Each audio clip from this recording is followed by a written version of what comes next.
નમસ્કાર ખેડૂત મિત્રો, સુમેટોમો કંપની વતી હું મુકેશ કાપડી આપ સૌનું આ વિડીયોમાં હાર્દિક સ્વાગત કરું.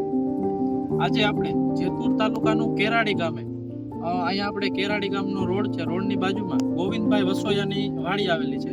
ગોવિંદભાઈ વસોયાની વાડીમાં કપાસમાં આપણે સુમેટોમો બેરિક કંપનીની આપણે ગુલાબી ઈયળની ટ્રેપ લગાડેલી હતી. તો આજે આપણે 5 દિવસે એની આપણે ટ્રેપની ફરિયામાં ઓબ્ઝર્વેશન માટે આવ્યા છીએ.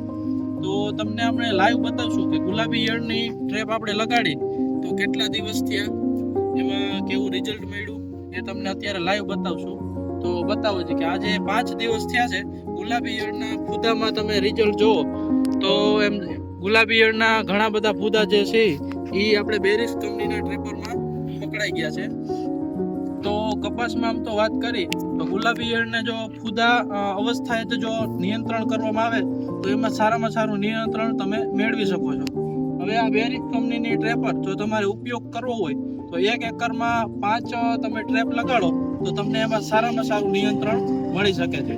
અને જો તમારે ખાલી ચેક કરવું હોય કે આપણા ફિલ્ડમાં ફૂદા ગુલાબી ઈયળના ઉત્પન્ન થયા કે નહીં તો તમે ખાલી એકરમાં 1 લગાડો તો પણ તમે ચેક કરી શકો છો. અને 5 લગાડો તો તમે એનું નિયંત્રણ પણ સારામાં સારી રીતે કરી શકો છો. ધન્યવાદ.